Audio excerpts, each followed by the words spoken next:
Jadi saya kira kalau laporan Abraham Samad ini tidak diproses, dugaan kuat saya, rakyat akan marah.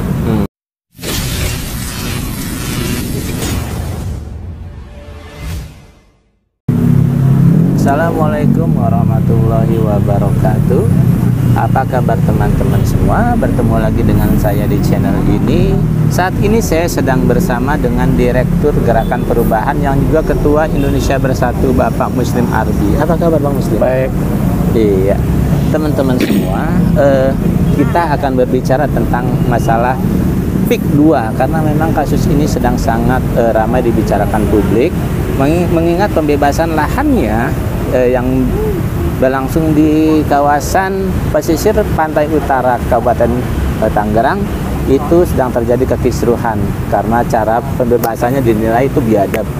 Nah, beberapa waktu yang lalu PIK 2 juga ternyata dilaporkan oleh mantan ketua KPK Bang ya, Abraham Samad kepada KPK. Nah, kita akan berbincang kepada Bang Muslim, kita akan bertanya kepada beliau, kira-kira mantan ketua KPK melapor ke KPK untuk sebuah kasus yang memang sedang sangat menjadi perhatian publik, apakah itu cukup efektif? Artinya apakah kasus yang akan dilaporkannya ini akan berjalan atau akan terpendam seperti kasus-kasus yang banyak kasus yang lain, karena ini menyangkut Jokowi ya Bang ya.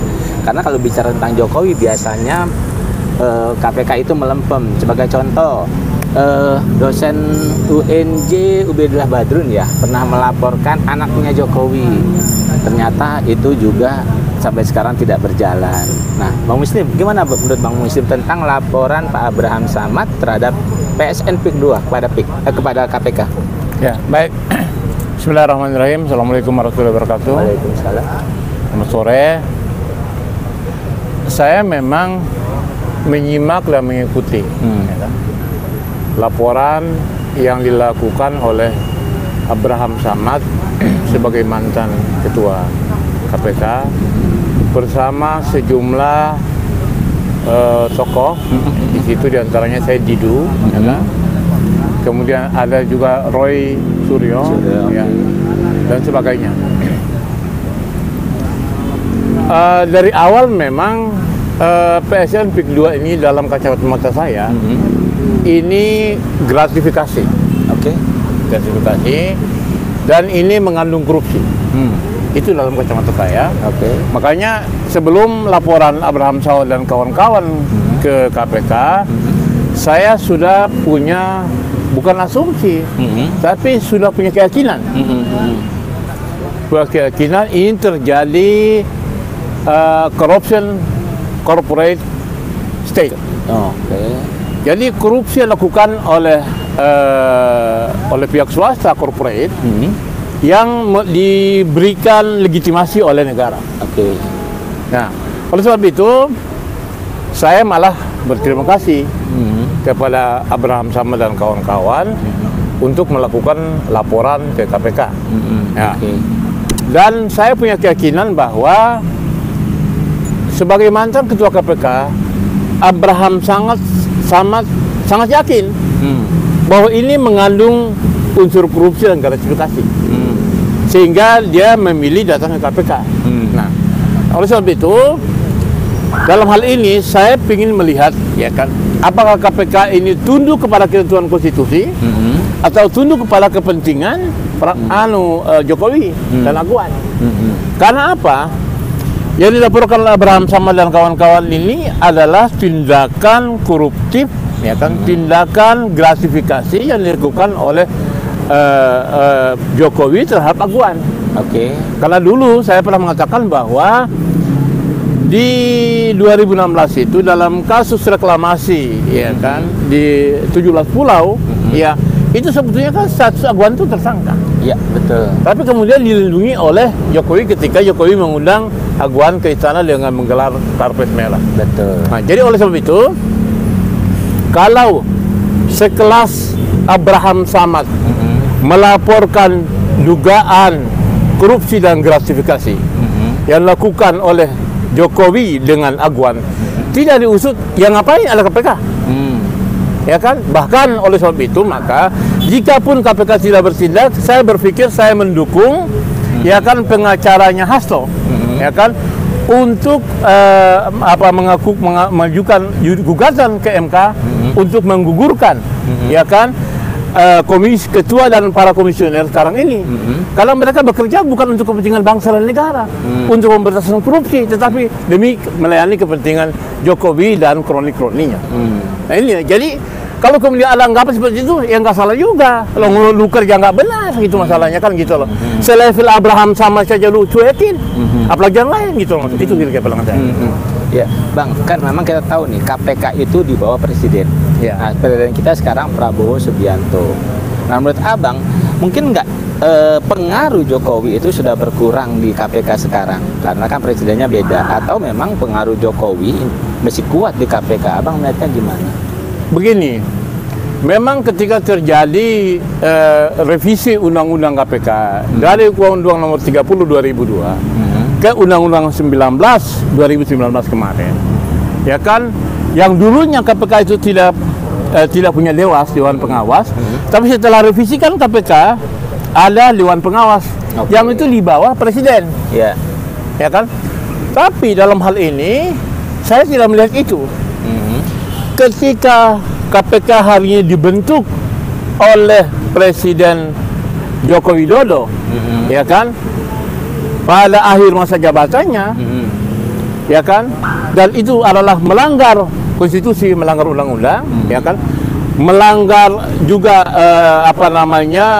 SK surat keputusan Mahkamah Konstitusi, ya kan, kalau tidak salah 112 itu, ya kan, bahwa Pansel KPK itu dibentuk oleh Presiden dan DPR 2024-2029. Nah, kalau sekarang kan Pansel yang dibentuk oleh Jokowi bersama DPR 2019-2024. Nah, jadi dalam hal ini berarti kan keabsahan status KPK sendiri secara hukum tidak sah. Ya kan, makanya kemarin saya usulkan bahwa agar supaya KPK berjalan dalam koridor konstitusi, ya kan, itu KPK dibekukan, ya kan, dibekukan dulu supaya tidak melakukan perbuatan-perbuatan hukum, ya kan, menetapkan orang yang dia sendiri statusnya tidak sah. Bagaimana coba? Seperti dalam kasus Hasto ini kan, kalau dia sendiri tidak sah, menetapkan Hasto sebagai tersangka. Yang sekarang hari ini kalau saya lihat ada pelaporan di di PN Jakarta Selatan. Nah, jadi dalam hal ini keberadaan Dewas yang di bawah presiden memang tidak digunakan oleh Presiden Prabowo, ya kan? Tetapi posisi ketua dan para komisioner yang dibentuk menyalahi ketentuan konstitusi ini jauh lebih parah daripada KPK di bawah Dewas. Kenapa? Karena mereka dibentuk berdasarkan aturan yang tidak sah, ya kan? Memang ada Dewas situ, tapi saya tidak melihat ada intervensi akan Prabowo sebagai presiden situ. Tapi malah ketika KPK tidak menyentuh, ya kan, kasus-kasus Gibran dan Kaisang, Bobi, ya kan, dan sebagainya, ya kan, dan kroni-kroninya Jokowi. Ini menurut saya KPK sekarang ini jauh lebih parah dibandingkan dengan KPK yang kemarin. Jadi kemarin mungkin ya ada intervensi melalui Dewas. Sekarang tidak. Bukan intervensi melalui Dewas, tetapi pembentukan status KPK sendiri adalah ilegal. Nah, jadi ini jauh lebih parah. Jadi makanya kan kita ini kan negara hukum, kecuali negara kekuasaan. Ya kita berbuat semena-mena, kita tergantung penguasa kan, itu masalahnya. Nah, kalau negara hukum maka KPK sekarang berhenti, ya kan, melakukan tindakan-tindakan, ya kan, penangkapan tersangka dan sebagainya, berhenti dulu. Karena tidak sah. Ya? Karena tidak sah. Iya, itu masalahnya di situ. Bang, kan kita jadi sebentar. Jadi dalam hal ini tindakan yang dilakukan oleh Pansel KPK 2024 kemarin di ujung kekuasaan Jokowi ini jauh lebih berbahaya dan jauh lebih mengakomodir kepentingan Jokowi. Makanya tidak salah masyarakat mengatakan bahwa KPK ini menjadi pelindung Jokowi dan keluarga dan kroni-kroninya. Iya. Bang, kan kita tahu nih KPK ini ternyata maksud saya PIK 2 ini dampaknya luar biasa karena ada sawah yang diuruk, kemudian sungai yang diuruk juga yang berdampak pada kemudian pembangunan tembok-tembok. Betul. Nah, sementara kan kita tahu nih isu bahwa pimpinan KPK yang sekarang ini tidak sah ini sudah bergema, sudah lama, bahkan lebih dari 1 bulan. Tapi sampai sejauh ini tidak ada statement apapun dari Pak Prabowo, gitu ya. Terutama soal pimpinan KPK-nya. Nah, sementara kita tahu banyak orang yang saat ini masih berharap pada Pak Prabowo. Nah, Abang melihatnya seharusnya Prabowo nih bagaimana menanggapi hal ini? Apakah cukup dengan diam-diam kemudian mendelegasikan kepada menteri-menteri terkait, atau dia seharusnya udah terbuka aja berikan statement, pernyataan terkait masalah pimpinan KPK maupun PIK 2? Abang melihatnya gimana? Jadi gini, saya melihat Presiden Prabowo ini orang yang taat konstitusi. Oke. Nah, itu dulu dasarnya. Nah, ketika tekanan masyarakat terhadap penggantian Panglima, penggantian Jaksa Agung, penggantian Kapolri, ya kan? Nah, itu sekarang ini saya melihat di DPR ya, itu kan mereka sedang sedang sekarang ini ada statement dari Dasko sebagai ketua DPR bahwa tokoh atau pejabat yang sudah dipilih oleh DPR ya kan kemudian ternyata tidak sanggup, itu akan ditinjau ulang. Oke. Nah, jadi menurut saya barangkali ini dalam asumsi saya, dalam persoalan penggantian Panglima TNI, penggantian Kapolri, penggantian Jaksa Agung, ini saya kira Presiden Prabowo menyerahkan kepada DPR. Loh, dulu kan DPR yang memilih, melakukan fit and proper test terhadap Panglima, ya kan, terhadap Kapolri, terhadap Jaksa Agung. Betul. Nah, ini barangkali ya, ini dugaan saya, ini amatan saya bahwa ini cara Prabowo mentaati konstitusi di dalam persoalan memilih dan menetapkan ya Panglima, Kapolri dan Jaksa Agung. Iya. Memang kalau kita melihat juga hanya Pak Prabowo ini nggak mungkin frontal lah ya. Iya. Nggak mungkin frontal dalam menghadapi apapun yang saat ini ditinggalkan Pak Jokowi, karena beliau itu jadi presiden karena dibantu oleh Jokowi gitu ya. Dan dia juga pernah menjadi menterinya Jokowi gitu, sehingga mungkin dia menggunakan cara-cara yang smart, yang orang mungkin nggak tahu bahwa apa yang dia lakukan, ya sebuah kebijakan yang dia keluarkan saat ini sebetulnya mengarah pada hal yang berbeda dengan Jokowi gitu. Setuju nggak Bang itu?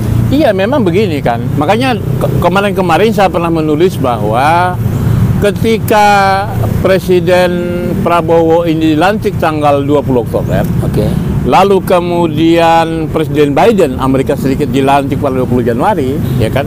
Itu berarti kan ada perbedaan tenggak Oktober, November, Desember, Januari, 4 bulan, ya kan? Nah, Trump yang berasal dari background pebisnis dan entertain, ya kan, ya itulah yang kita kenal. Tapi kemudian begitu dia terpilih, semua kebijakan Biden, iya betul, semua dibatalkan, dibalikan. Dia utamakan America first. Nah, oleh sebab itu, saya kira mungkin nih dalam dugaan saya, Presiden Prabowo juga akan melakukan itu, tetapi dengan gaya dan caranya dia, ya kan gitu. Ya kan, misalnya memang, ya kita tahulah sebelum pembentukan kabinet kan Prabowo diminta ke Solo, ya kan, seolah-olah menghadap. Padahal ini kan tidak dibenarkan. Kalau bagaimanapun Jokowi harus menghormati Prabowo sebagai presiden konstitusional. Nah, inilah menurut saya Jokowi nggak paham konstitusi. Kalau dia nggak paham konstitusi, dia harus menyerahkan semuanya bahwa Prabowo itu adalah seorang presiden terpilih secara konstitusional dan dia harus menghormati. Tak bisa lagi dipanggil-panggil, disuruh-suruh, nggak bisa. Nah, itulah makanya di sini saya melihat bahwa itu ketika saya menulis minggu kemarin, ya kan, antara Trump dan Trump dan Prabowo, dalam hal ini saya melakukan perbandingan. Nah, jadi maksud saya juga sekaligus saya himbau, ya kan, apa saja yang dilakukan oleh mantan presiden, ya kan, Jokowi, ya, terhadap situasi hari ini, seolah-olah, ya kan, seolah-olah masih ingin berkuasa, ya kan. Ini menurut saya tidak menghormati konstitusi, tidak menghormati presiden terpilih, kan itu masalahnya. Tidak menghormati rakyat Indonesia. Kepentingan apa yang dibawa, coba? Misalnya di rumahnya orang datang naik bus, ya kan, kemudian berbondong-bondong dan sebagainya, kemudian dia datang ke daerah itu dibawa polisi banyak-banyak, kan begitu. Untuk apa? Kayak gitu kan. itu semakin memperlihatkan bahwa loh ini apa? Itu loh. Nah, kembali ke masalah itu, dalam persoalan laporan Abraham Samad dan semantai mantan ketua KPK dan kawan-kawan ke KPK kemarin melaporkan kasus PIK 2, ya kan? Bahkan beredar luas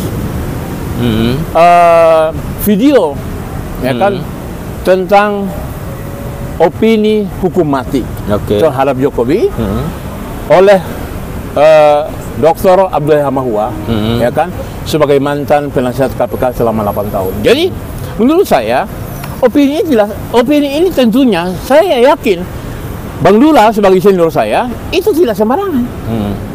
Sebagai mantan penasihat KPK sampai menjudge harus hukum mati, itu karena dia punya alasan-alasan, asumsi-asumsi yang kuat, sehingga melahirkan opini seperti itu, gitu loh.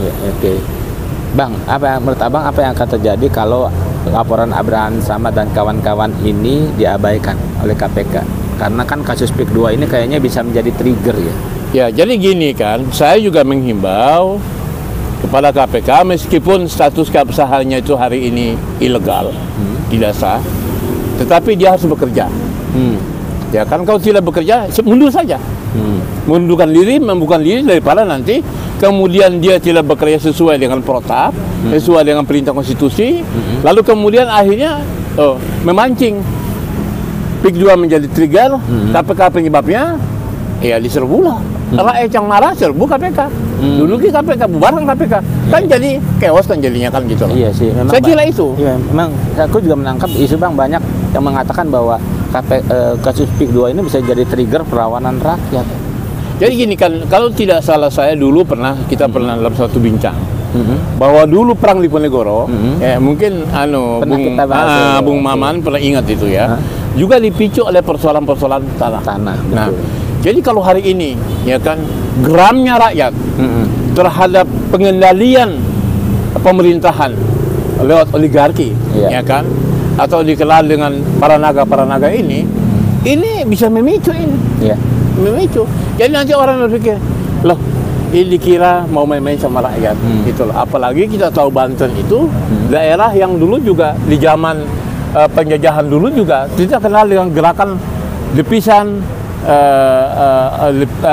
Revolt of Banten, pemberontakan petani Banten tahun 1988. Ya, yang ditulis oleh Profesor Sartono Kartodirjojo dalam bukunya itu, pergerakan petani Banten itu, ya kan.